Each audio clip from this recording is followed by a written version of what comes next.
welcome back to this episode of Just Another Year Chicago. My name is Nick Brody. I am joined alongside my co-host Tony Cepeda, not London for Chicago Bears talk because London sucks. Just kidding. He is out of office for the rest of the week on vacation. Enjoy your vacation, London. But we got big news. We are covering that Teven Jenkins, the last unsigned Bears drafted rookie, second round pick out of Oklahoma State University, is officially a Chicago Bear, meaning our entire draft class is officially signed.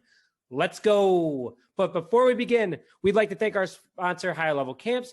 Higher Level Camps is the longest running boys and girls AAU basketball program in Wisconsin. Higher Level Camps was established in 1995 by their founder and retired WNBA player Cheryl Moore. 27 years and counting. For more information, visit www.higherlevelcamps.com and say Just Another Year sent you. We love Cheryl, though she's a Packers fan. Aaron Rodgers still isn't at camp, and the Bears have signed their whole drafted rookie class. I'm pumped. Tony put on a blue tie today, knowing that we were talking about the Bears. Didn't even realize it, but his second conscience was telling him otherwise. So let's get into it. Finally, all Bears rookies are signed. Justin Fields was signed last week. Obviously, that was the big name that we discussed last Thursday, I believe.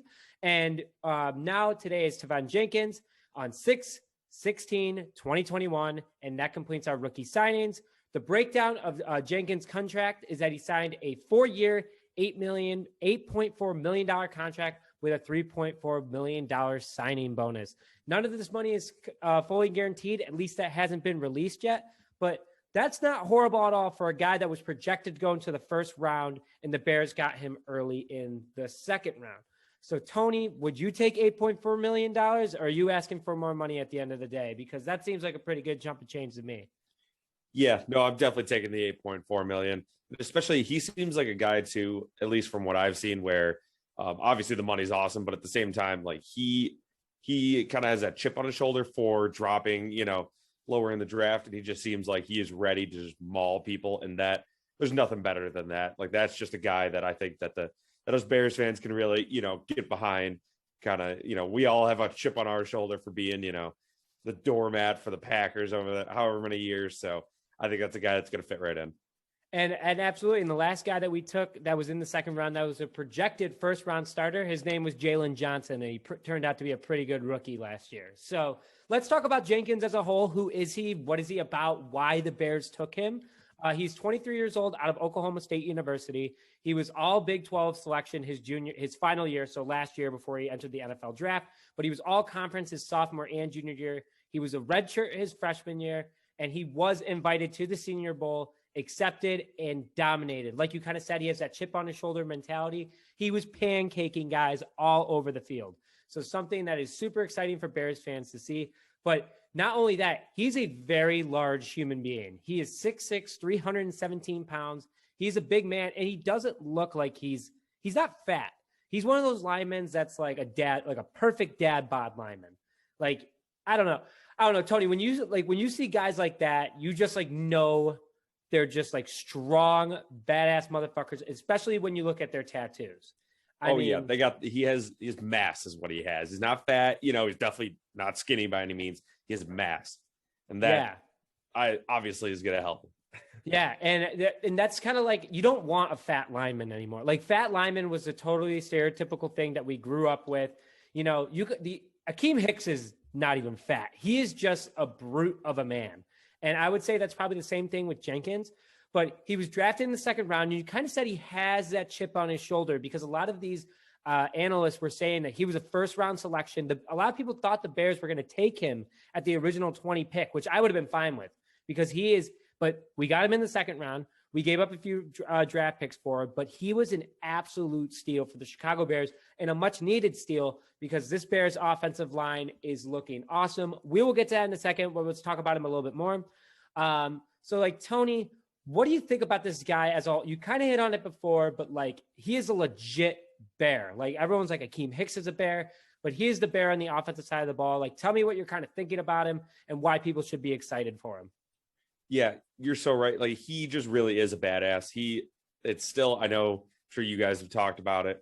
And I think we've retweeted it from our account when, he was in that interview and they were like, asking him, how he's going to do this year. And he basically just said like, oh, I want to kick people's asses or something. And then he's like, oh, I'm so sorry for swearing. It's like, that is absolutely perfect. What I think is really cool too, is the fact that we did take Justin Fields first round, obviously the rookie quarterback who also dropped. He's got that chip on his shoulder. And now we have, hopefully that guy that can just, there'll be a tandem for years to come. Hopefully they're both coming into the league at the same time. They're going to kind of learn under the same guys. I think that could be a really lethal combination. Justin Fields will tell him, hey, this is where I like, this is where I like you to be. This is where I like to scramble to maybe. I think overall that could actually be really helpful. And I know obviously he's really gotten in good with the Chicago fan base so far, at least myself, definitely with immediately asking for a Chicago Blackhawks sweater, asking, where the hell's it at? They were like, we got you. And they sent him one right away. I'm sure a quadruple XL, and he was absolutely rocking it. So hopefully we can get some other teams to be better too, and he can wear their jerseys, and we'll get Chicago going the next decade. Well, here's a question for you from a baseball standpoint. Where do you think he's going to end up? Is he going to be throwing the first pitch for the Sox or for the first pitch for the Cubs? Because Justin Fields is already a Cubs fan. That's confirmed. But where is Jenkins going, to the north side or the south side? What are you feeling for him? Yeah, so I don't know what he personally feels, but I think being, like we said, he is that badass. He's kind of just the rough him up kind of guy. Yeah, that's typically, when you think of the south side, you think of the White Sox. It's a little bit of a rougher fan base. I think he'd fit in well, crush 14 beers on camera like Bakhtiari tries to do, which whatever. But I think that would fit in perfect with that rambunctious fan base. So I'm going to hope he tosses a strike down the middle, throwing out the first pitch for the White Sox. Let's just remember that Mitch Trubisky was also a Sox fan. Just want to make sure that you knew. He didn't fit the culture. He did not fit the culture. But just kind of like, what does this signing also mean for the Bears offensive line, which has constantly been an up and down situation. Either the line is really good or really bad. I think Ryan Pace has finally put together an offensive line that Bears fans can get behind, protection for guys like Andy Dalton, Justin Fields, but also for David Montgomery and Tyreek Cohen. I mean, the Bears running game has always been pretty strong with bad offensive lines. Just imagine how good they'd be with good offensive lines. So now that the unit is complete, the unit is signed, I think there's also a lot more confidence, and there's not Jenkins will be at practice like, okay, everyone else is signed but me. And that would piss me off personally, like being the last guy when you're the second round pick that you moved up to get. And sure, contract negotiations suck. I'm very happy that Fields was signed first, obviously, but Jenkins now has that confidence that the franchise has invested in him. They've given him his money. He is ready to go. And he is the future of this young offensive line. I kind of want to just run through super fast exactly just the ages of the projected starting offensive line. So Jenkins will play left tackle, 23 years old. Left guard, James Daniels, 23 years old. Center, Sam Mustipher, 24 years old. Right guard, Cody Whitehair, 28 years old. And Jermaine Infidai, 27 years old. That is a young, prime-time, have-seasoned veterans, but still can teach the young bucks offensive line. That's something that the Bears fans should be super excited about, especially for a guy like David Montgomery, who's looking to have a breakout year, and also your future franchise quarterback. I mean, you have a line that could last another, 5 to 10 years, depending on how you look at it.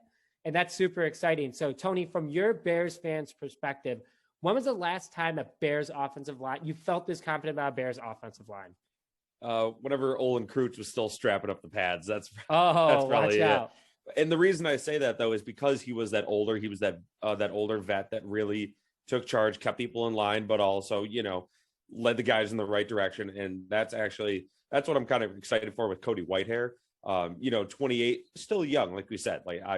He's the oldest, but it's still only 28. So I'm kind of hoping that that's kind of what he does. He's not the center anymore, but he still just takes charge of that line.